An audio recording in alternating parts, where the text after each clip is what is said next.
فلا أقسم بمواقع النجوم وإنه لقسم لو تعلمون عظيم إنه لقرآن كريم في كتاب مكنون لا يمسه إلا المطهرون تنزيل من رب العالمين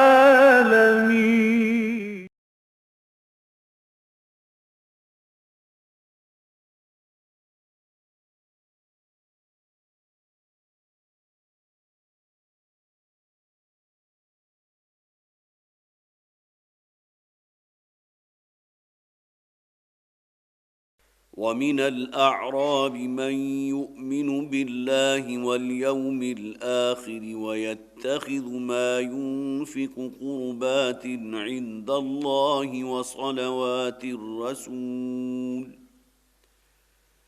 ألا إنها قربة لهم سيدخلهم الله في رحمته إن الله غفور رحيم والسابقون الأولون من المهاجرين والأنصار والذين اتبعوهم بإحسان رضي الله عنهم ورضوا عنه وأعد لهم جنات تجري تحتها الأنهار خالدين فيها أبدا ذلك الفوز العظيم وممن حولكم من الأعراب منافقون ومن أهل المدينة مردوا على النفاق لا تعلمهم نحن نعلمهم سنعذبهم مرتين ثم يردون إلى عذاب عظيم وآخرون اعترفوا بذنوبهم خلطوا عملا صالحا وآخر سيئا عسى الله أن يتوب عليهم إن الله غفور رحيم خذ من أموالهم صدقة تطهرهم وتزكيهم بها وصل عليهم إن صلاتك سكن لهم والله سميع عليم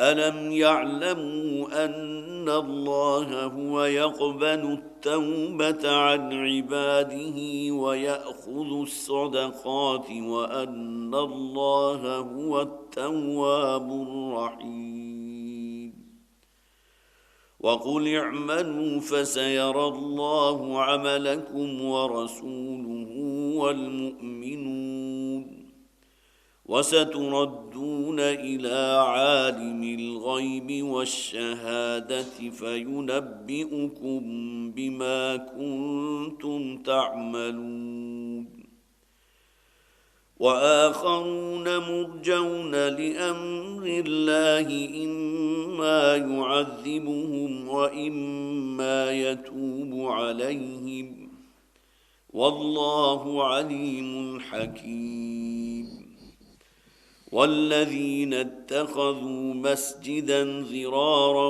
وكفرا وتفريقا بين المؤمنين وإرصادا لمن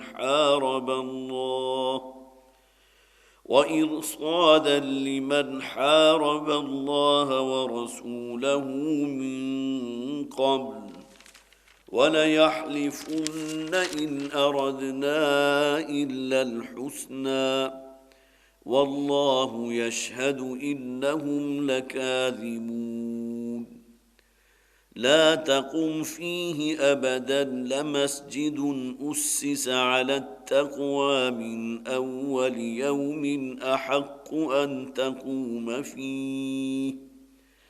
فيه رجال يحبون أن يتطهروا والله يحب المطهرين صدق اللہ العظیم. رب اشرح لی صدری ویسر لی امری واحلل عقدۃ من لسانی یفقهوا قولی. اللہم الہمنا رشدنا واعذنا من شرور انفسنا آمین یا رب العالمین. سورہ توبہ ہمارے زیر مطالعہ ہے. ہر مرتبہ کچھ وقت جو ہے ان مضامین کے بیان میں لگتا ہے، لیکن آج میں اس میں کا وقت صرف نہیں کروں گا. ومن الاعراب من یؤمن باللہ والیوم الآخر، اور ان اعراب میں، ان بدوؤں میں، بادیہ نشین لوگوں میں، دیہاتیوں میں ایسے بھی ہیں جو ایمان رکھتے ہیں اللہ پر بھی اور آخرت پر بھی. یا نوٹ کیجئے کہ رسول کا ذکر نہیں ہے، اس لیے کہ اللہ پر اور آخرت پر ایمان رکھنے والے تو عیسائی بھی تھے، یہودی بھی تھے، اور اکثر و بیشتر مذاہب کے جو بھی پیروکار ہیں وہ مرنے کے بعد کی زندگی کا بھی کچھ نہ کچھ جو ہے عقیدہ اپنے ذہن میں رکھتے ہیں. اور پھر یہ کہ ایک اللہ کو بھی مانتے ہیں. چھوٹے جی سے لکھے جانے والے گاڈز اینڈ گاڈسز تو بے شمار ہے، لیکن بڑی جی سے لکھے جانے والا گاڈ صرف ایک ہے. یہ تو اکثر و بیشتر مذاہب میں ہے. لیکن یہ کہ یہاں جو خاص طور پر منافقین کا ذکر آ رہا ہے تو ایمان بالرسالت ان کے لیے سب سے کڑا اور سب سے مشکل امتحان تھا. اس لیے کہ یہ بات تو ٹھیک تھی جو اللہ کا حکم ہے ہم مانیں گے، لیکن جو رسول کہتے ہیں اپنی زبان سے ان پر عمل کرنا گویا کہ ان کے لیے سوال روح تھا. اور اس غزوہ تبوک کے موقع پر تو نبی اکرم صلی اللہ علیہ وسلم نے اپنی زبان مبارک سے رفیر عام دی تھی کہ ہر شخص کو نکلنا ہے، سوائے ان ایکسیپشنز کے جس کا میں ذکر کر چکا. اور جو شخص جتنا زیادہ دے سکتا ہے اللہ کے دین کے لیے، اس جہاد کے لیے، قتال کے لیے، وہ دے. لہٰذا ان کے بارے میں فرمایا گیا من الاعراب، یہ اعرابی ان بدوؤں میں سے کچھ ایسے بھی ہیں. یہاں خاص طور پر نوٹ کیجئے کہ قرآن حکیم کہیں نفی نہیں کرتا. اس سے پہلی آیت جو تھی وہ تو بہت سخت تھی کہ الاعراب اشد کفرا و نفاقا، یہ بدو اور بادیہ نشین دیہاتی لوگ تو ہوتے ہی بہت شدید ہیں اپنے کفر میں بھی اور نفاق میں بھی. لیکن یہاں ایسی بات نہیں ہے کہ تمام ہی بدوؤں کا یہ معاملہ ہو. جس طرح قرآن حکیم نے بالکل صحیح کہا لیسو سوا، اہل کتاب میں بھی تمام لوگ برابر نہیں ہیں. ان میں کچھ ایسے بھی ہیں جس کے لیے الفاظ قرآن میں موجود ہے من ہو بقنطار ودہ الیک، اتنے راست باز ہیں، اتنے سچے ہیں اور اتنے ایمانت دار لوگ ہیں کہ آپ ان کے پاس ڈھیروں سونا بھی اگر رکھوا دیں تو ایک ماشا بھر بھی اس میں کمی نہیں کریں گے اور آپ کو واپس لوٹا دیں گے. اور ان میں وہ بھی ہیں کہ جس کے پاس اگر ایک دینار بھی آپ رکھوائیں گے تو جب تک یہ کہ اللہ ما دمت علیہ قائما، جب تک ان کے اوپر جو ایک ڈنڈا لے کر آپ سوار نہیں ہوں گے وہ دینار آپ کو واپس کرنے کو تیار نہیں ہوں گے. تو گویا کہ قرآن اس بات کو تسلیم کر رہا ہے کہ اہل کتاب میں بھی سب ایسا نہیں ہے کہ سبھی وہ ہیں کہ جو مغضوب علیہم، بلکہ ان میں سے بھی اچھے لوگ ہیں. منہم قسیسون و رہبان، ان اہل کتاب میں وہ بھی ہیں جو قسیسین تھے، رہبان تھے. رہبان کون ہے؟ اللہ سے ڈرنے والے، اللہ کا خوف اپنے دلوں میں رکھنے والے. اور قسیسین وہ کہ جو گویا کہ عالم ہیں، جو دانشور لوگ ہیں، وہ بھی موجود تھے ان میں.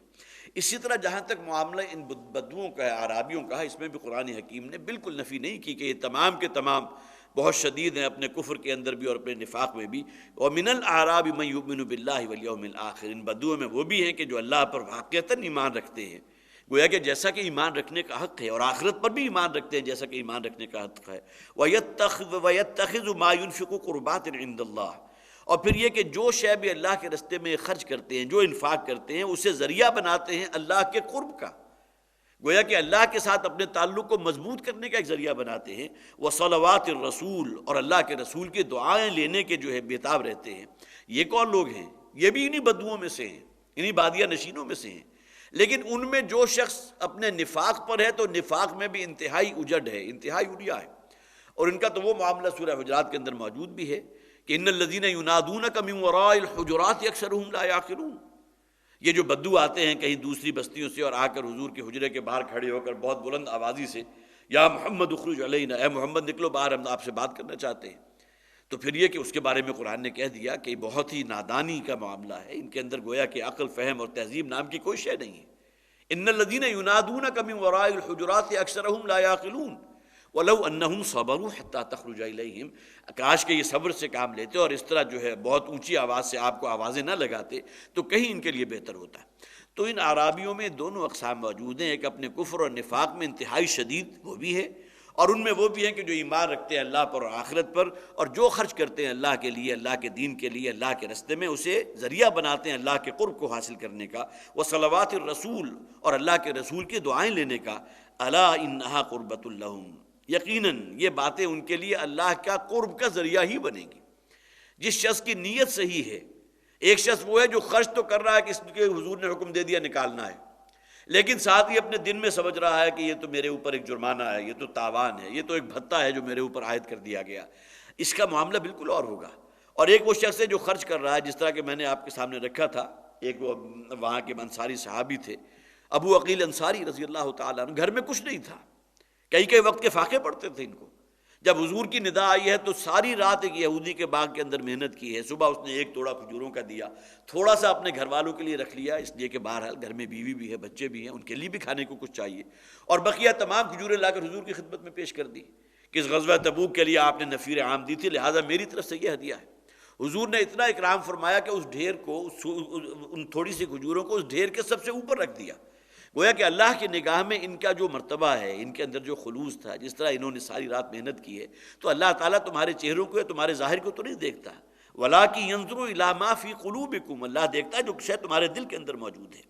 تو الا انہا قربۃ لہم، یقیناً ان کا یہ انفاق اور خرچ کرنا اللہ کے قرب ہی کا ذریعہ ہوگا ان کے لیے، سیدخلہم اللہ فی رحمتہ، ان قریب اللہ تعالیٰ تو انہیں اپنی رحمت سے ڈھانپ لے گا، اس میں داخل فرمائے گا۔ ان اللہ غفور الرحیم، یقیناً اللہ تعالیٰ غفور ہے، معاف فرمانے والا ہے، رحیم ہے، کمال رحمت والا۔ والسابقون الاولون من المہاجرین والانصار، اب یہ آیہ مبارکہ بہت اہم ہے، اس لیے کہ سابقون الاولون کی جو تعیین ہے اس کے بارے میں ہمارے مفسرین کے ہاں بہت سا اختلاف ہے، اور یہ اختلاف صرف مفسرین کے ہاں نہیں ہے بلکہ صحابہ میں بھی رہا، کہ یہاں جو فرمایا گا والسابقون الاولون، اگر صرف اسی حصے کو لیں تو سابقون الاولون تو وہ لوگ ہوں گے جو نبی اکرم صلی اللہ علیہ وسلم پر بالکل آغاز دعوت کے دور میں ایمان لے کر آئے۔ آپ کو معلوم ہے مردوں میں ایمان لانے والے حضرت ابوبکر صدیق رضی اللہ تعالیٰ عنہ، وہ تقریباً حضور کے ہم عمر ہے۔ خواتین میں سب سے پہلے ایمان لانے والی حضرت خدیجہ رضی اللہ تعالیٰ عنہ، اسی طرح لڑکوں میں حضرت علی رضی اللہ تعالیٰ عنہ، اور اسی طرح پھر یہ ہے کہ اور بھی بہت سے لوگ ایسے ہیں، حضرت زید ابن حارثہ ہیں کہ جن کا آپ شمار کریں گے تو غلاموں کے طبقے میں سب سے پہلے ایمان لانے والے وہ ہیں۔ ان میں بھی نوٹ کیجئے کہ حضرت ابوبکر صدیق رضی اللہ تعالیٰ عنہ وہ ہیں کہ جن کا تعلق خاندان نبوت سے نہیں ہے، ورنہ حضرت علی رضی اللہ تعالیٰ عنہ ان کے ساتھ حضور کا رشتہ ہے، حضرت خدیجہ کے ساتھ ہے، حضرت زید جو ہیں وہ آپ کے منہ بولے بیٹے بھی کہلائے، بعد میں حضور کے غلام ہیں۔ لیکن حضرت ابوبکر صدیق رضی اللہ تعالیٰ عنہ کی دعوت پر ایمان لانے والوں میں کون کون ہیں؟ حضرت عثمان رضی اللہ تعالیٰ عنہ، حضرت عبد الرحمن ابن عوف رضی اللہ تعالیٰ عنہ، حضرت سعد ابن ابی وقاص رضی اللہ تعالیٰ عنہ، اسی طرح حضرت زبیر رضی اللہ تعالیٰ عنہ، جلیل القدر جو صحابہ کرام میں سے ہیں، وہ حضرت ابوبکر صدیق رضی اللہ تعالیٰ عنہ کی دعوت پر ایمان لائے۔ تو سابقون الاولون سے ایک مراد تو وہ لی گئی ہے کہ جو شروع کے آغاز کا جو حصہ تھا اس میں حضور پر ایمان لائے۔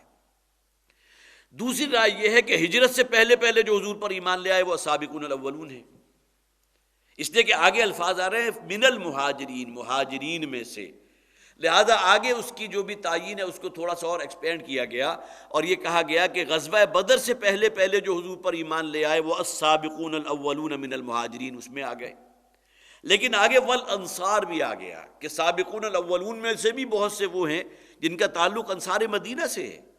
مہاجرین تو مکہ کے رہنے والے تھے، جن کی میں نے ابھی آپ کو سامنے مثال پیش کی، حضرت عبد الرحمن ابن عوف ہے، حضرت سعد ابن ابی وقاص ہے، حضرت طلحہ ہے، حضرت زبیر ہے، حضرت ابوبکر ہیں رضی اللہ تعالیٰ عنہ۔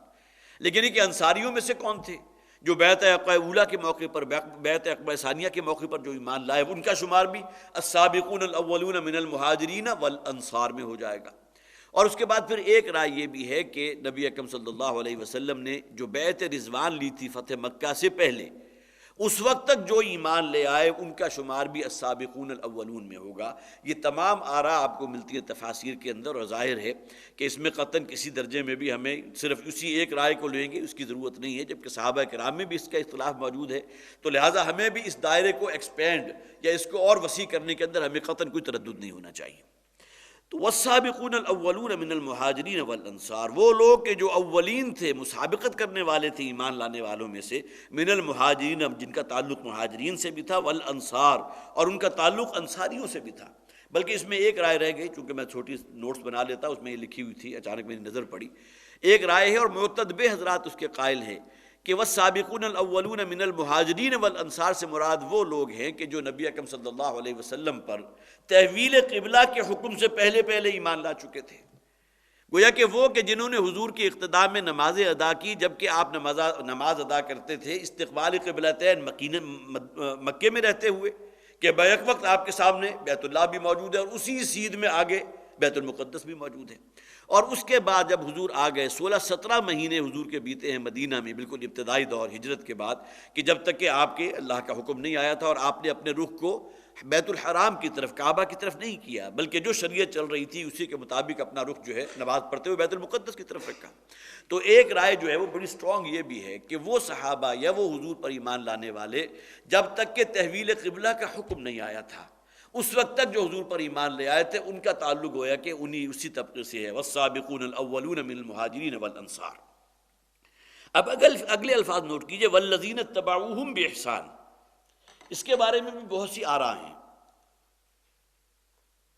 وہ لوگ کہ جنہوں نے ان کی اتباع کی بہت ہی اچھے جذبے کے ساتھ، باحسان، نیکی کے جذبے سے سرشار ہو کر. کن کی اتباع کی؟ سابقون الاولون من المہاجرین والانصار، ان کی اتباع کرنے والے. اب گویا کہ اس پیریڈ کو اگر آپ اپنے سامنے رکھیں کہ تحویل قبلہ کا حکم جب تک نہیں آیا اس وقت تک جو لوگ ایمان لا چکے تھے، مکہ کے 13 برس بھی آ گئے اور مدینہ کے 16-17 مہینے بھی آ گئے، وہ تو سابقون الاولون ہیں. اور اس کے بعد جو ایمان لے آئے واتبعوہم والذین اتبعوہم باحسان، ان کا شمار ان لوگوں میں ہو جائے گا جنہوں نے ان کی پیروی کی. اگرچہ اصل پیروی کرنے کے لائق تو اللہ کے رسول ہیں صلی اللہ علیہ وسلم. لقد کان لکم فی رسول اللہ اسوۃ حسنہ، لیکن جیسا کہ حضور نے فرمایا اصحابی کالنجوم، میرے صحابہ جو ہے وہ ستاروں کی مانند ہے، جس طرح تم ستاروں سے رہنمائی حاصل کرتے ہو یہی معاملہ میرے صحابہ کا بھی ہے. اور اس کے بعد جو ایمان لائے ہیں ان کا شمار آ جائے گا واتبعوہم والذین اتبعوہم باحسان، جنہوں نے اتباع کیا ان لوگوں کا. لیکن بہرحال اس میں اس بات کو اپنے ذہن میں رکھیے کہ یہاں تمام صحابہ بھی اس میں آ گئے، واتبعوہم کے اندر تابعی بھی آ گئے، اور نہ صرف تابعی بلکہ تبع تابعی. اور ایک رائے یہ ہے کہ تا قیامت آنے والا ہر انسان اس ذیل میں شامل ہے کہ والذین اتبعوہم باحسان، وہ لوگ کہ جنہوں نے ان لوگوں کی پیروی کی، یہ لوگ کہ جو پیروی کر رہے تھے محمد رسول اللہ صلی اللہ علیہ وسلم کی. اب تا قیامت آنے والا ہر شخص، ہر مسلمان جو ہے اس کیٹیگری میں آ جائے گا، والذین اتبعوہم باحسان. اور یہاں اصل میں اس بات کی حقیقت سمجھ میں بھی آتی ہے، اس لیے کہ آگے جو الفاظ آئے ہیں رضی اللہ عنہم ورضوا عنہ، یہ بہت اونچے الفاظ ہیں جو ہمارے ہاں گویا کہ مخصوص ہے صرف صحابہ کرام کے لیے. اسی لیے ہم ہر صحابی کے ساتھ رضی اللہ عنہ کہتے ہیں، رضی اللہ تعالی عنہ کہتے ہیں. رضی اللہ عنہم ورضوا عنہ، یہ وہ طبقہ ہے جن سے اللہ بھی راضی ہے اور وہ اللہ سے راضی ہو گئے. نبی اکرم صلی اللہ علیہ وسلم کی ایک حدیث آپ نے پہلے بھی سنی ہوگی، صرف اپنے ذہن میں تازہ کر لیجئے، کہ حضور نے ایک مرتبہ صحابہ سے سوال کیا تھا کہ تمہیں معلوم ہے کہ سب سے انوکھا ایمان کس شخص کا ہے؟ عجب الایمان، ایک ہے افضل ایمان، ایک انوکھا ایمان ہے. عجب الایمان، حیران کن ایمان کس کا ہوگا؟ تو صحابہ کرام نے کہا کہ فرشتوں کا ایمان ہے، اس لیے کہ فرشتے جو ہیں اللہ کے حضور موجود ہیں اور وہ اللہ کو کا دیدار بھی کر رہے ہیں، تو ان سے بڑھ کر ایمان کس کا ہوگا؟ تو حضور نے فرمایا نہیں، ان کا ایمان کیا معتبر ہے، وہ تو اللہ کے پاس موجود ہیں، ان کا ایمان کیسا؟ کوئی شے آپ کے سامنے جو ہے بنفس نفیس موجود ہو اور اس کو آپ اس کا انکار کیسے کر سکتے؟ اس کو تو مانیں گے. پھر صحابہ کرام نے کہا کہ اگر وہ فرشتے نہیں تو پھر رسولوں اور نبیوں کا ایمان. تو اس پر انہوں نے حضور نے کہا کہ رسولوں اور نبیوں کے ایمان کا معاملہ تو عجب الایمان والا نہیں ہے، اس لیے کہ ان کے پاس تو اللہ کا رسول آتا ہے. رسول سے مراد یہاں حضرت جبرائیل ہیں کہ جو وحی لے کر ان تک نازل ہو رہے ہیں. ان کا ایمان گویا کہ اس کیٹیگری میں نہیں ہے. افضل ترین ایمان یقیناً انبیاء اور رسول کا ہے، لیکن عجب الایمان کی کیٹیگری میں نہیں آتا. اس پر صحابہ نے کرام نے عرض کیا کہ فنحن تو اللہ کے رسول پھر ہمارا ایمان گویا کہ عجب ہوا، بڑا انوکھا ایمان ہے، ہم آپ پر ایمان لائے. تو حضور نے فرمایا تمہارا ایمان بھی عجب الایمان نہیں ہے. وَكَيْفَ أَن تُؤْمِنُوا، کیسے ممکن ہے کہ تم مجھ پر ایمان نہ لاتے، وَأَنَا بَيْنَ أَظْهُرِكُمْ، جبکہ میں خود تمہارے درمیان بنفس نفیس موجود ہوں. پھر حضور نے فرمایا ظاہر ہے کہ اب اس کے بعد صحابہ کیا کہتے ہیں؟ صحابہ خاموش ہو گئے، اللہ ورسولہ عالم. اس لیے کہ تو صحابہ کا ایک طرز عمل تھا کہ حضور اگر کچھ سوال کیا کرتے تھے تو کہتے اللہ اور اللہ کے رسول بہتر جانتے ہیں. اور پھر یہ کہ جب حضور دوبارہ کہتے تھے نہیں تمہاری اپنی رائے کیا ہے، تو پھر وہ جواب دیا کرتے تھے. اب یہاں آ کر گویا کہ ان کا جو بھی معلومات کا ذخیرہ تھا وہ ختم ہو گیا. سب سے پہلے انہوں نے فرشتوں کے ایمان کا ذکر کیا، پھر انبیاء اور رسول کے ایمان کا ذکر کیا، پھر اپنے صحابی جو ہیں ان کے ایمان کا ذکر کیا. سب کی نفی ہو گئی. پھر حضور نے فرمایا کہ اللہ کے نزدیک سب سے انوکھا ایمان اس شخص کا ہوگا کہ جو میرے کہیں بعد آئے گا، نہ اس نے مجھے دیکھا ہوگا، نہ اس نے رسولوں کا اور صحابہ کا زمانہ پایا ہوگا، لیکن اس کے باوجود بھی وہ اس قرآن پر اور مجھ پر ایمان رکھے گا، اللہ پر ایمان رکھے گا. یہ ہے اعجب الایمان، ایمان کے اعتبار سے انوکھا ترین ایمان. یہی معاملہ یہاں ہے اصل میں. والذین اتبعوہم باحسان، وہ لوگ کہ جو ان کی اتباع کرنے والے ہیں نیکی کے جذبے سے سرشار ہو کر، نیکی کے جذبات کے ساتھ. رضی اللہ عنہم ورضوا عنہ. اور جیسا کہ میں نے عرض کیا کہ اس فہرست کے اندر تو گویا کہ صحابہ کرام کے بعد تابعی بھی، تبع تابعی بھی، اور آگے تبع تابعی سے لے کر اور قیامت تک آنے والا ہر مسلمان اس میں آ جائے گا جس کے اندر وہ ایمان اور تقوی موجود ہے. رضی اللہ عنہم ورضوا عنہ، اللہ ان سے راضی ہوا اور وہ اللہ سے راضی ہوئے. وعد لہم جنات تجری تحتها الانہار خالدین فیہا ابدا. اور ان کے لیے تو اللہ تعالیٰ نے وہ باغات تیار کیے. یہ ان کی گویا کہ اللہ کی طرف سے میزبانی ہے ان کے لیے، اور ان کی گویا کہ اس دن میزبان اللہ ہوگا اور یہ مہمان ہوں گے، اور وہ باغات اللہ نے تیار کیے ہیں ان کے لیے. وعد لہم جنات تجری تحتها الانہار خالدین فیہا، کہ جن کے دامن میں نہریں رواں ہیں، چشمے بہہ رہے ہیں، اور اس میں رہیں گے ہمیشہ ہمیش کے لیے. خالدین فیہا ابدا. اگرچہ خلود کا لفظ جو ہے اپنے اندر بھی ابدیت لیے ہوئے، ہمیش کے لیے ہوئے ہے، لیکن یہ کہ ابدا کو ایڈ کر کے گویا کہ ہمیشہ ہمیش کی زندگی جس کا کوئی اینڈ نہیں ہے. ذالک الفوز العظیم. اور یہ ہے سب سے بڑی کامیابی. گویا کہ قرآن حکیم تو اصل کامیابی آخرت کی کامیابی کو قرار دیتا ہے. وَإِنَّ الدَّارَ الْآخِرَةَ لَهِيَ الْحَيَوَانُ. بلکہ اس سے بڑھ کر قرآن اصل زندگی آخرت کی زندگی کو قرار دیتا ہے. اس دنیا کی زندگی کے بارے میں کیا کہتا ہے؟ وَمَا الْحَيَاةُ الدُّنْيَا إِلَّا مَتَاعُ الْغُرُورِ. سوائے کچھ جو ہے دھوکے کا سامان ہے. انسان یہاں کی چمک دمک اور یہاں کی زیب و زینت کا اسیر ہو کر اللہ اور اللہ کے رسول کے حکم کو پس پش ڈال کر اپنے آپ کو سموچا جہنم تک پہنچا دیتا ہے. جرا حالانکہ اصل زندگی تو وہ ہے جو مرنے کے بعد شروع ہونے والی اور جس کا کوئی اینڈ نہیں ہے. خالدین فیہا ابدا. اس میں رہیں گے وہ ہمیشہ ہمیش کے لیے. ذالک الفوز العظیم. اور وہ ہے سب سے بڑی کامیابی. وَمِمَّنْ حَوْلَكُمْ مِنَ الْأَعْرَابِ مُنَافِقُونَ. اور اے مسلمانوں تمہارے ارد گرد اور جو لوگ آباد ہیں، ممن حولکم، گویا کہ مدینہ کے ارد گرد جو اور منافقوں کی لوگ موجود ہیں، مختلف بستیوں کے اندر وہ لوگ رہتے ہیں. من الاعراب، ان دیہاتیوں میں سے، بدوؤں میں سے. منافقون، اور یہ وہ ہیں کہ جو منافقین میں شامل ہیں. ومن اہل المدینہ، اور اسی طرح یہ منافق وہ بھی کہ جو شہر میں رہتے ہیں، مدینہ میں رہتے ہیں. مردوا علی النفاق، یہ لوگ اپنے نفاق پر اب اڑ گئے ہیں، انہوں نے ضد پکڑ لی ہے. اس لیے کہ جس طرح کہ عام طور پر آپ سمجھتے ہیں انسان کی کمزوری ہوتی ہے، کوئی بات اس نے اپنی زبان سے کہہ دی لیکن فوراً یہ احساس ہوا کہ بات میں نے غلط کہی ہے. اب اس کے یہ عقل ہیلا ساز جو ہے نا اسے مجبور کرے گی کہ اب اگر غلط بات کہی ہے تو اس کے اوپر ڈٹ جاؤ. یہ کیا مردانگی ہوئی؟ ٹھیک ہے تم نے کہہ دی ایک بات، اگرچہ تمہارا ضمیر تمہیں ملامت کر رہا ہے کہ بات صحیح نہیں ہے، غلط ہے، یہ ظلم اور ناانصافی والی بات ہے، لیکن یہ کہ اس کے اوپر ڈٹ جاتے ہیں، اس کے اوپر پکڑ جاتے ہیں. بڑا پیارا شعر ہے، وہ میں نے کبھی پڑھا تھا. جھوٹ بولا ہے ظفر تو اس پہ قائم بھی رہو، آدمی کو صاحب کردار ہونا چاہیے.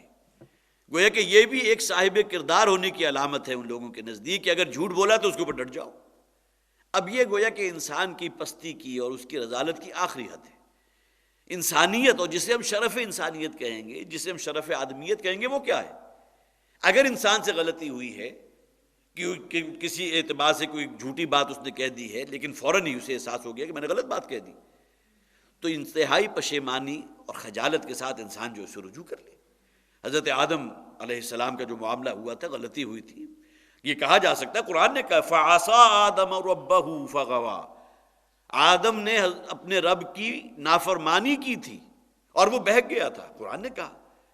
تو گویا کہ ایسا نہیں ہے کہ کوئی جس کے لیے آپ ہیلے اور معذرتیں تراشیں، بلکہ یہ کہ انہوں نے اللہ کا حکم جو ہے اس کی نافرمانی کی، قرآن اس پر گواہ ہے. لیکن یہ نافرمانی کی وجہ سے ایسا نہیں ہوا کہ وہ ہمیشہ ہمیش کے لیے معاذ اللہ ثم معاذ اللہ جو راندہ درگاہ ہو گئے، بلکہ یہ کہ فتاب علیہ، اللہ تعالیٰ نے جو انہوں نے توبہ کی تھی اللہ نے توبہ قبول فرما لی. تو ان منافقین میں وہ بھی ہیں کہ مردوا علی النفاق، کہ جو اپنے اس نفاق کے اوپر اب ڈٹ گئے ہیں، اس کے اوپر اڑ گئے ہیں، اس کے اوپر ضد اور ہٹدرمی اختیار کر لیے. لا تعلمون، تم ان کو نہیں جانتے. یہاں گویا کہ عام مسلمان سے کہا جا رہا ہے کہ یہ کہنے کو تم بڑے وضاحت بھی ہے اور سب کچھ ہے، لیکن یہ کہ ان کے اندر جو نفاق ہے، ان کے دلوں کے اندر نفاق نے اور اس مرض نے جتنی جڑ پکڑ لی، اس کے بارے میں تم نہیں معلوم۔ نحن نعلم، اللہ تعالیٰ فرماتے ہیں ہمیں خوب معلوم ہے کہ ان کے اندر کتنا نفاق ہے۔ سنعذبہم مرتین، ہم انہیں دگنا عذاب دیں گے۔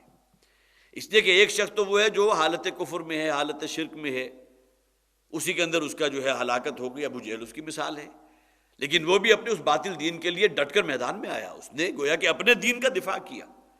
لیکن اس کے برعکس منافقین کا معاملہ کیا ہے کہ وہاں سے بھی شیلٹر حاصل کر رہے ہیں نبی اکرم صلی اللہ علیہ وسلم پر ایمان لا کر، تاکہ ان کا تعلق بھی اسلامی حیات اجتماعیہ سے قائم رہے، اور جملہ حقوق جو کسی بھی مسلمان شہری کو حاصل ہیں وہ ان کو بھی حاصل رہے، وہاں سے بھی پروٹیکشن حاصل ہو رہی ہے، اور دوسری طرف مارے آستین بھی ہیں۔ یہی وجہ ہے کہ نفاق کے اوپر اللہ تعالیٰ کا غیظ و غضب جو ہے وہ بہت بھڑکتا ہے۔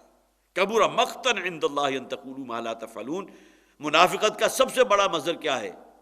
جسے ہم کہتے ہیں کہ جو کہہ رہا ہے انسان اس پر عمل نہ کر رہا ہو، قول و فعل کا تضاد۔ اور اس کے بارے میں قرآن نے الفاظ استعمال کیے، کبر مقتا، اللہ کے غصے بلکہ بیزاری کو بڑھا دینے والا یہ طرز عمل کہ جس کے اندر یہ قول اور فعل کا تضاد موجود ہو۔ تو سنعذبہم مرتین، انہیں تو ہم دگنا عذاب دیں گے۔ ایک ترجمہ یہ بھی کیا کہ ان کو ہم 2 مرتبہ عذاب دیں گے۔ ایک دنیا میں بھی عذاب آیا، جیسا کہ میں نے پچھلی مرتبہ ایک نکتہ آپ کے سامنے رکھا تھا کہ منافقین میں سے اکثر و بیشتر وہ تھے جو مال و دولت والے تھے اور عمر رسیدہ لوگ تھے۔ عبداللہ ابن ابی بھی عمر رسیدہ تھا۔ ان کی اولاد جو نوجوان تھی، ان میں جو صالح تھے، جو نیکوکار تھے، وہ حضور پر ایمان لے آئے۔ لہٰذا ان کے لیے تو گویا کہ اس دنیا میں یہ بات بہت بڑے عذاب کا موجب بن گئی کہ ان کی اولاد ان کی آنکھوں کے سامنے اس شخص کے پر ایمان لائے ہیں یا اس کے ساتھ محبت کر رہے ہیں جو ان کے دلوں کے اندر جس کے لیے نفرت موجود ہے۔ لہٰذا یہ بات ان کے لیے گویا کہ اس دنیا میں ایک عذاب کا ذریعہ بن گئی۔ اب ظاہر ہے کہ آپ اس کا اندازہ لگا سکتے ہیں، عبداللہ ابن ابی رئیس المنافقین، اس کا اپنا حقیقی بیٹا جس کا نام بھی عبداللہ ہے، عبداللہ ابن ابی۔ اب اس کے بارے میں احادیث میں موجود ہے کہ صادق الایمان، انتہائی جانثار صحابہ میں سے تھا۔ تو عبداللہ ابن ابی کے دل پر کیا بیتی ہوگی جب دیکھتا ہوگا کہ میرا بیٹا جو ہے وہ تو حضور کے ساتھ ہے اور حضور کا خادم بھی ہے اور حضور کے ساتھ چل بھی رہا ہے اور غزوات میں بھی جا رہا ہے۔ اب یہ چیز گویا کہ اس دنیا میں ان کے لیے موجب عذاب بن گئی۔ مرتین سے مراد یہ کہ اس دنیا میں بھی ایک مرتبہ کا عذاب انہوں نے چکھا، اور پھر مال و دولت جو انہوں نے جمع کی ہے تو اس کے بارے میں بڑی حسرت ہے کہ ہماری اولاد تو نکل گئی محمد کے پیچھے صلی اللہ علیہ وسلم، اب یہ کس کے کام کا؟ گویا کہ یہ حسرت بھی 2 گنا ہو گئی، اپنی اولاد بھی، جیسا کہ ہم نے وہ آیات پڑھی تھی کہ ان منافقین کے لیے ان کی اولاد اور ان کے اموال کو، مال و دولت کو ان کے لیے سہانے روح بنا دیں گے، ان کے ذریعے ان کو عذاب دیں گے۔ تو اس دنیا کا عذاب ہے یہ ایک، اور آخرت کا عذاب مرتین، 2 مرتبہ کا عذاب، اس دنیا میں بھی اور آخرت میں بھی، یا یہ کہ ان کے لیے ہم عذاب کو دگنا کر دیں گے۔ ثم یردون الی عذاب عظیم، اور اس کے بعد پھر انہیں بالآخر اس جہنم کا جو بہت بڑا عذاب ہے اس میں دھکیل دیا جائے گا۔ وآخرون اعترفوا بذنوبهم خلطوا عملا صالحا وآخر سیئا، یہ بڑے پیارے الفاظ ہیں، اور اس میں اصل میں ہمارے لیے بھی بڑی نوید جاں فضا ہے۔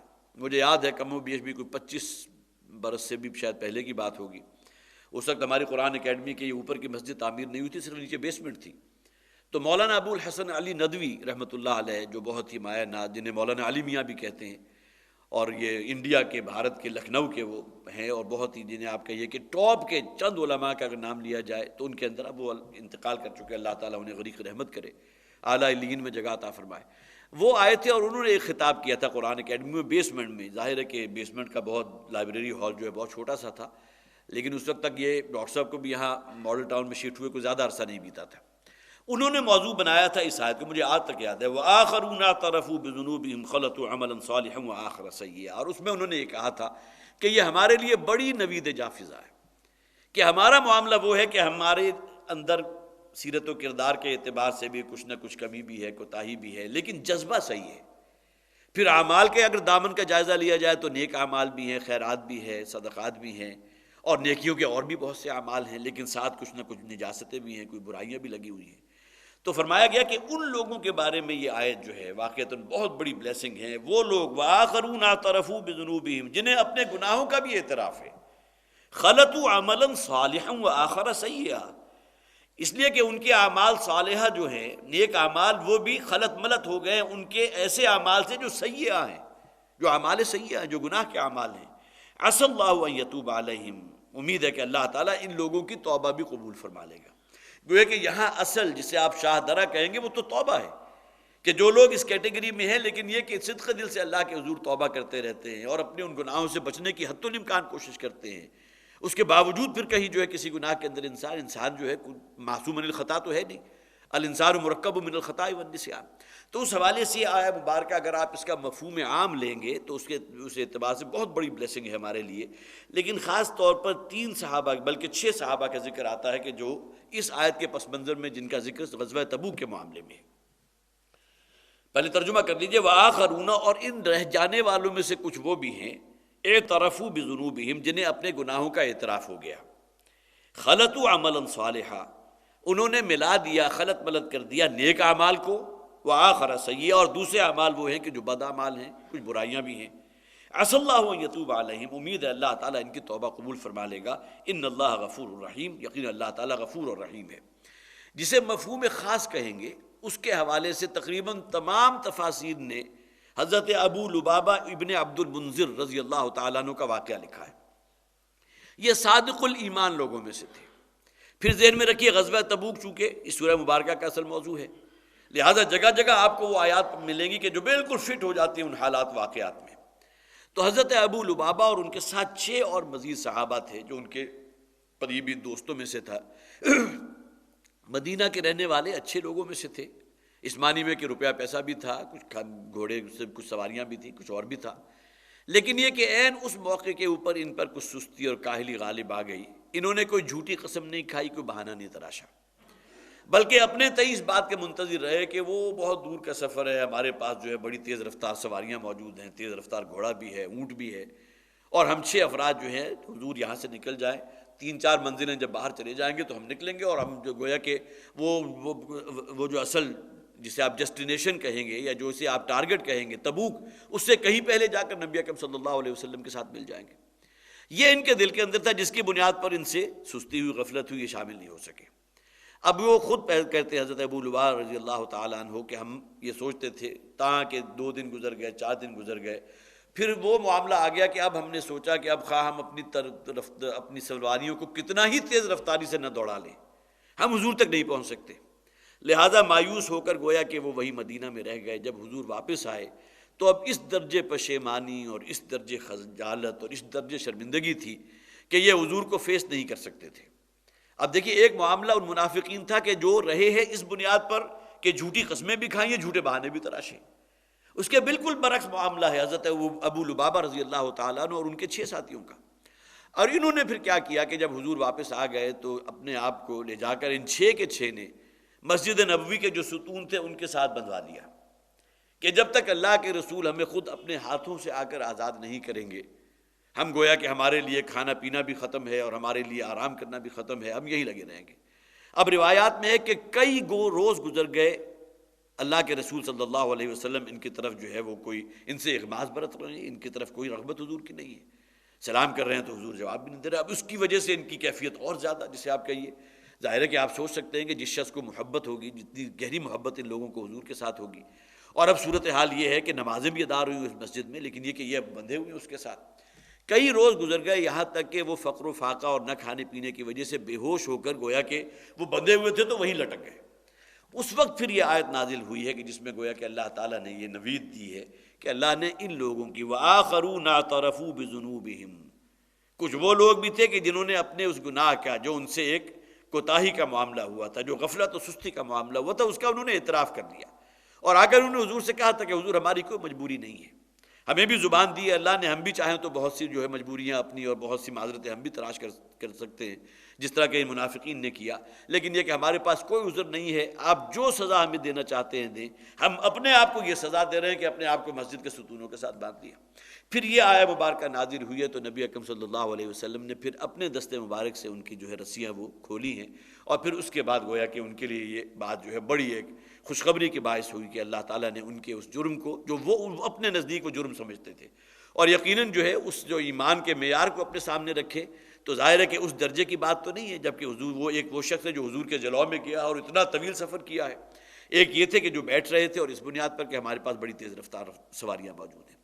تو اس آیہ مبارکہ میں حضرت ابو لبابہ ابن عبد المنذر رضی اللہ تعالی عنہ اور ان کے 6 ساتھیوں کا ذکر ہے. وآخرون اعترفوا بذنوبهم خلطوا عملا صالحا وآخر سیئا عسى اللہ ان یتوب علیہم. امید ہے اللہ تعالیٰ ان کی توبہ کو قبول فرما لے گا. گویا کہ اللہ کی طرف سے ان کی توبہ کی قبولیت کی نوید ہے. ان اللہ غفور الرحیم. اور آگے گویا کہ اس کے اوپر یہ الفاظ بھی آگے اللہ تعالیٰ تو غفور ہے، گناہوں کو معاف فرمانے والا ہے، کمال رحمت والا ہے. خذ من اموالہم صدقۃ تطہرہم وتزکیہم بہا. ابھی نہیں 6 کا معاملہ یہ ہوا تھا کہ انہوں نے حضور کے پاس جا کے جب حضور نے کھول دیا ان کو تو حضور کی خدمت میں حاضر ہوئے اور کہا کہ یہ دنیا کا مال و اسباب اور یہ سواریاں تھیں، یہ یہاں ہمارے باغات بھی تھے جن کی وجہ سے ہم پر یہ غفلت طاری ہوئی، ہم سے یہ کوتاہی ہوئی ہے، ہم سے یہ معاملہ جو ہے ہم سے سرزد ہو گیا، لہٰذا جو کچھ ہمارے پاس ہے ہم ہر شے اللہ کے راستے میں صدقہ دے رہے ہیں. نبی اکرم صلی اللہ علیہ وسلم نے منع کر دیا کہ یہ معاملہ نہیں ہے. ظاہر ہے کہ جذبات انسان کے اندر نیکی کے ہوتے ہیں، اس کا تجربہ ممکن ہے آپ میں سے بھی بعض حضرات کو ہوا ہو کہ اچانک نیکی کا جذبہ اس درجے انگڑائی لے کر اٹھا کہ انسان ایک بہت بڑا فیصلہ کر بیٹھا اور کچھ عرصے گزرنے کے بعد معلوم ہوا کہ وہ فیصلہ جو میں نے کیا تھا اس کے اوپر پچھتاوا ہو رہا. یہ نہیں، بلکہ حضور نے پھر کہا جو کچھ تمہارے پاس ہے اس کا ثلث تم اللہ کے دین کے لیے دے دو، اللہ کے راستے میں دے دو. تو گویا کہ پھر اس کے بعد جو 2/3 بچ رہے گا وہ اس پر تمہارا بھی حق ہے، تمہارے بیوی بچوں کا بھی حق ہے. ورنہ یہ 6 کے 6 حضور کے پاس حاضر ہو گئے تھے کہ ہمارا جو کچھ بھی ہے وہ ہم اللہ کے راستے میں دینے کو تیار ہے، اپنے اس جرم کی معافی کے نتیجے میں کہ جس میں اللہ تعالیٰ نے ہمیں معاف فرما دیا. تو خذ من اموالہم صدقۃ، اس میں فرمایا گیا کہ اے نبی صلی اللہ علیہ وسلم ان کے اموال میں سے آپ صدقہ بھی قبول کر لیجئے. تطہرہم وتزکیہم بہا، کہ جس کے ذریعے آپ ان کی تطہیر بھی کریں گے. ظاہر صدقہ جو ہے انسان میں مال کی محبت جو ہے وہ نجاست انسان کے اندر جو موجود ہے اس کو نکالنے کا ذریعہ بنتی ہے. وتزکیہم بہا، اور ان کا تزکیہ بھی کرے گا. وصلی علیہم، اور اے نبی صلی اللہ علیہ وسلم انہیں اپنی دعاؤں میں شامل رکھیے. ظاہر ہے کہ اس بات کو اللہ تعالیٰ بھی اپریشیٹ کر رہا ہے، ان لوگوں کے اس عمل کو کہ اس درجے شرمندگی ہوئی کہ اپنے آپ کو اس مسجد کے ستون کے ساتھ باندھ لیا. اور منافقین کے بارے میں تو حضور کو پہلے بھی کہہ دیا گیا کہ آپ ان سے اب صدقہ و خیرات کے نام کی کوئی شے وصول نہ کریں. ولا تصلی علی احد، اور ان میں سے کسی کے لیے نہ آپ کو استغفار کریں گے، نہ ان کی قبر کے اوپر کھڑے ہوں گے، نہ ان کے لیے نماز جنازہ ادا کریں گے. گویا کہ ان صحابہ کرام کو، حضرت ابو لبابہ اور ان کے 6 ساتھیوں کو اس کیٹیگری سے اللہ تعالیٰ نے نکال دیا کہ تمہارا معاملہ وہ نہیں ہے، بلکہ یہ کہ وصلی علیہم، آپ ان کے لیے دعا بھی کیجئے، انہیں اپنی دعا میں شامل رکھیے. ان صلاتک سکن لہم، یقیناً اے نبی صلی اللہ علیہ وسلم آپ کی ان کے حق میں دعا ان کے لیے بڑے سکون کا باعث ہوگی. ابھی دیکھیں کس قدر پیارے الفاظ ہیں. ہم میں سے بھی اگر کسی کو کوئی بہت مشکل مسئلہ درپیش ہے تو اگر کسی بزرگ سے بڑی محبت اور عقیدت ہے تو ہم جاتے ہیں، آپ بھی جاتے ہیں، اور مجھے بھی اگر کبھی موقع ہوا تو میں جاؤں گا بھی اور گیا بھی ہوں. مجھے یاد ہے کہ جا کر اس سے کہتے ہیں کہ میرے لیے دعا کیجیے، اس لیے کہ ہم سمجھتے ہیں جس کے ساتھ آپ کی محبت اور عقیدت ہے کہ اس کا اللہ کے ساتھ ایک رشتہ ہے، اللہ کے ساتھ ایک قرب کا معاملہ ہے. تو ممکن ہے کہ وہ آپ کے لیے دعا کرے تو اللہ تعالیٰ آپ کے معاملات کو آسان فرما دے، آپ کی دین یا دنیا کی کسی مشکل کو جو اس میں آپ اس وقت مبتلا ہیں، آپ کو اس میں اللہ تعالیٰ جو ہے بہت سہولت کے ساتھ نکال دے. اور وہ شخص کہ جس کے لیے اللہ کے رسول دعا کرے، اب اس کی جو ہے دلی تسکین کا کیا معاملہ ہوگا. ان صلاتک سکن لہم، یقیناً اے نبی صلی اللہ علیہ وسلم آپ کی دعائیں جو ان کے لیے ہوں گی وہ ان کے لیے بڑی باعث سکون ہوں گی کہ اللہ کے رسول ہمارے لیے دعا کر رہے ہیں. ہم سے ایک معاملہ ہوا ہے کوتاہی کا، ہماری ایک جو ہے معاملہ کسل مندی کا ہوا، لیکن یہ کہ ہم نے اللہ کے حضور بھی توبہ کی اور اللہ کے رسول بھی ہمارے لیے دعائیں کر رہے ہیں. تو ان لوگوں کے لیے گویا کہ آپ کی دعا جو ہے ان کے دل کے سکون کا باعث ہوگی. واللہ سمیع علیم، اور اللہ تعالیٰ جو ہے سمیع ہے، سب کچھ سننے والا، علیم اور ہر شے کا علم رکھنے والا ہے.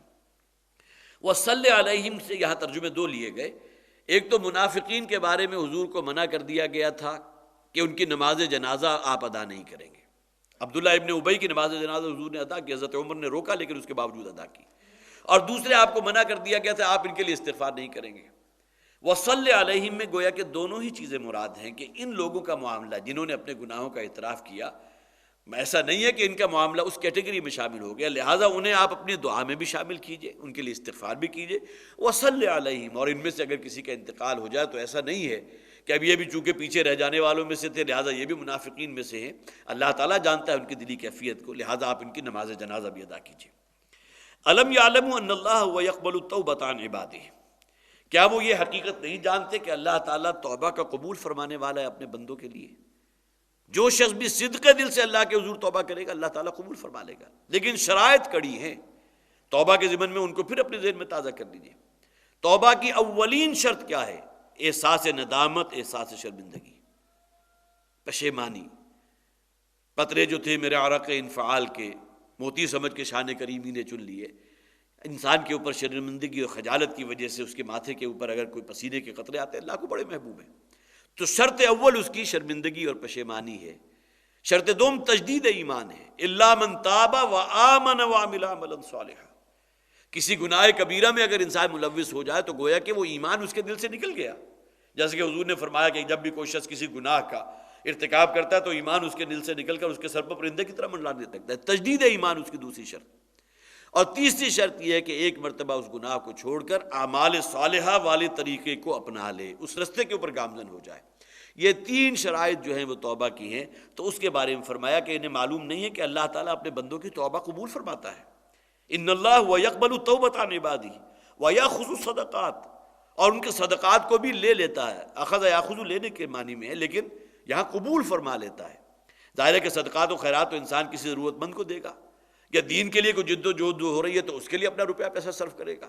اللہ تک تو وہ بات اس معنی میں نہیں پہنچتی، جس طرح قربانی کے گوشت کے بارے میں فرمایا گیا لن ینال اللہ لحومها ولا دماؤها ولکن ینالہ التقوی منکم۔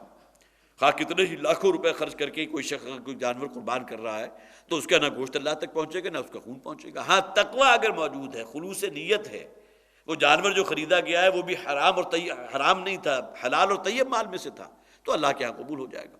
تو یہی معاملہ وَيَأْخُذُ الصَّدَقَاتِ، ان کی طرف سے جو بھی صدقات و خیرات ہے اللہ تعالیٰ انہیں شرف قبولیت عطا فرمائے گا۔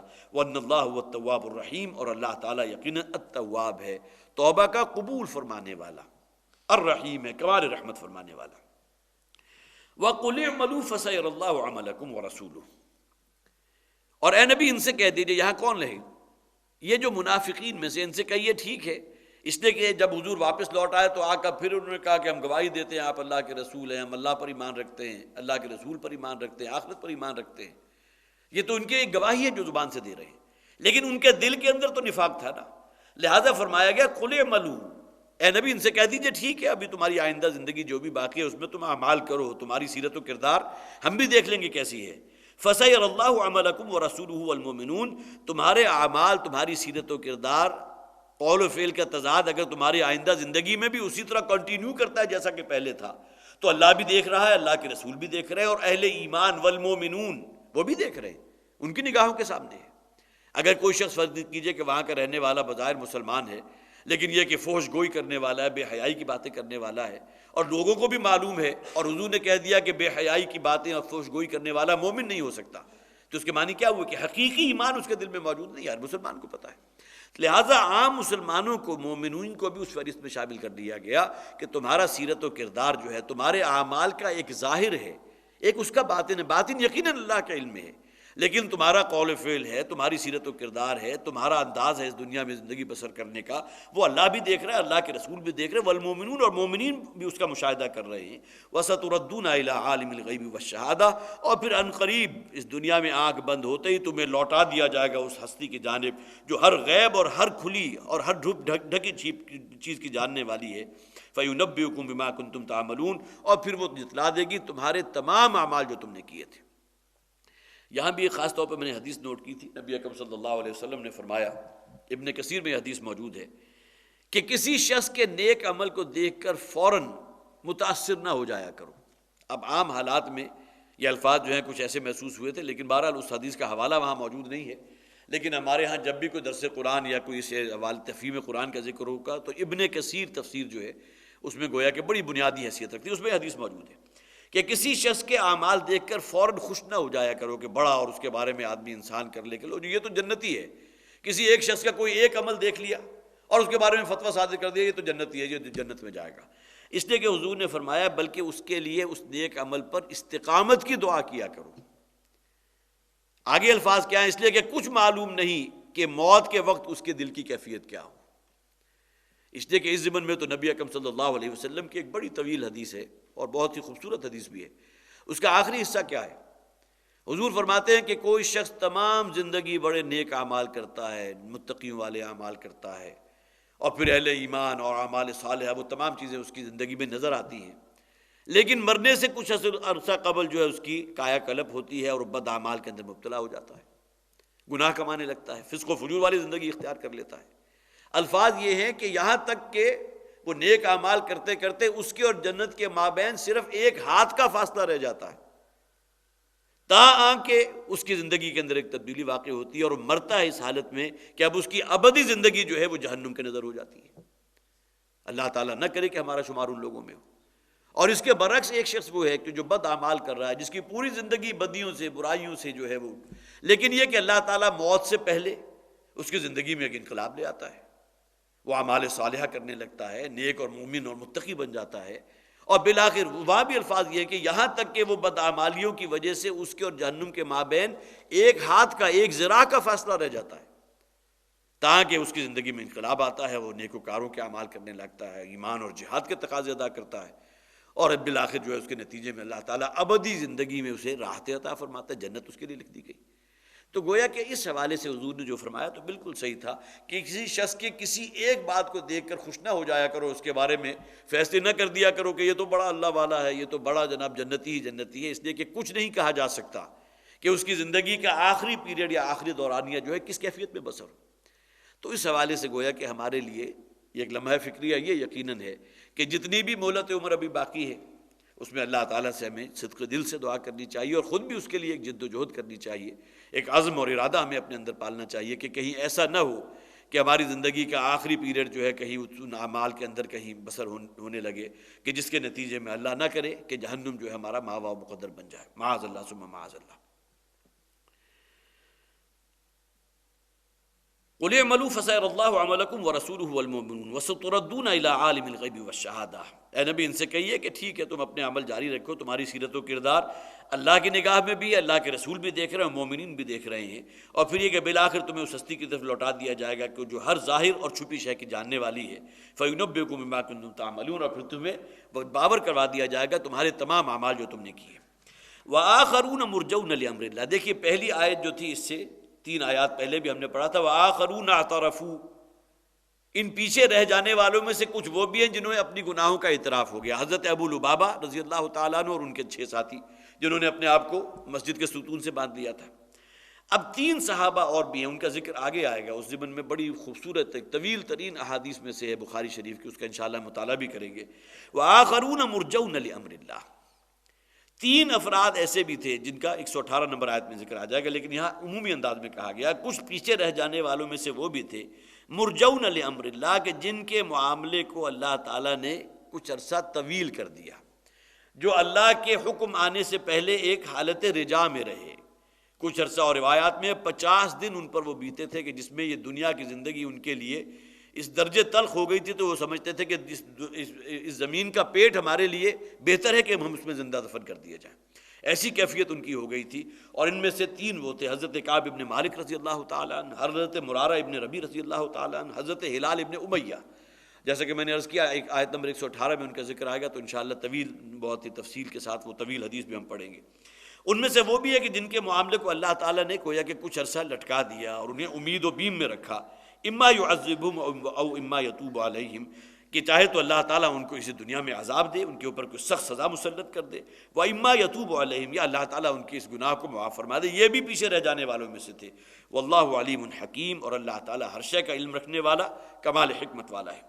والذین اتخذوا مسجدا ضرارا، ان کا ذکر جو ہے جیسا کہ میں نے عرض کیا اس اگلی آیت میں، وآخرون اعترفوا بذنوبہم، وہ تو 6 تھے، اور آگے وعلی الثلاثۃ الذین خلفوا، ان 3 کا معاملہ، یہ 3 صحابی جن کا بھی میں نے آپ کے سامنے نام لیا کہ جن کے معاملے کو اللہ نے کچھ عرصے کے لیے تعویق میں ڈال دیا، جو پیچھے رہ گئے تھے، اس کا تفصیلی ذکر ہم بعد میں پڑھیں گے۔ والذین اتخذوا مسجدا ضرارا، اور وہ لوگ کہ جنہوں نے بنائی ایک مسجد ضرار، اس کا نام ہی مسجد ضرار پڑ گیا، اگرچہ ضرار جو ہے اس کی صفت ہے ضرر پہنچانے والی، تکلیف دینے والی مسجد، وکفرا، اور وہ مسجد کو سراپا کفر پر تعمیر کی گئی، وتفریقا بین المؤمنین، اور وہ مسجد کے جو مومنوں میں تفرقہ پیدا کرنے کے لیے تعمیر کی گئی، وارصادا لمن حارب اللہ ورسولہ من قبل، اور وہ مسجد کے جو دھاک فراہم کرنے کے لیے تعمیر کی گئی اس شخص کے لیے جو اللہ اور اللہ کے رسول کا دشمن تھا، وَلَيَحْلِفُنَّ إِنْ أَرَدْنَا إِلَّا الْحُسْنَى، اور یہ منافقین جو ہے وہ حلف اٹھا اٹھا کر قسمیں کھا کر کہتے ہیں کہ اس مسجد کی تعمیر ہم نے کی تھی تو سوائے بھلائی کے اور خیر کے ہمارے پیش نظر اور کوئی شے نہیں تھی، وَاللَّهُ يَشْهَدُ إِنَّهُمْ لَكَاذِبُونَ، اور اللہ تعالیٰ اس بات کی گواہی دیتا ہے کہ یہ لوگ جھوٹ بول رہے ہیں۔ اب یہ ایک بڑی تاریخ ہے اس مسجد کی، صرف ذہن میں، اب وقت کیونکہ ہمارا ختم ہو رہا ہے، تازہ کر لیجئے۔ وَالَّذِينَ اتَّخَذُوا مَسْجِدًا ضِرَارًا وَتَفْرِيقًا وَكُفْرًا وَتَفْرِيقًا بَيْنَ الْمُؤْمِنِينَ وَإِرْصَادًا لِمَنْ حَارَبَ اللَّهَ وَرَسُولَهُ مِنْ قَبْلُ، یہ چار چیزیں ہیں کہ جس بنیاد پر اس مسجد کو تعمیر کیا گیا، اس پر انشاءاللہ اگلی مرتبہ ہمارا بیان ہوگا۔ اللہ تعالیٰ قرآن حکیم کی صحیح سمجھ ہمیں عطا فرمائے، اور واقعتاً منافقین کے حوالے سے جو باتیں بھی سامنے آتی رہی ہیں، اللہ تعالیٰ مجھے بھی اپنا تجزیہ کرنے کی توفیق عطا فرمائے، اور آپ حضرات کو بھی توفیق عمل عطا فرمائے کہ اللہ تعالیٰ ہمیں اس صراط مستقیم پر رکھے جو بالآخر اللہ کی رضا تک پہنچ جائے۔ بارک اللہ لی ولکم فی القرآن العظیم ونفعنی وإیاکم بالآیات والذکر الحکیم۔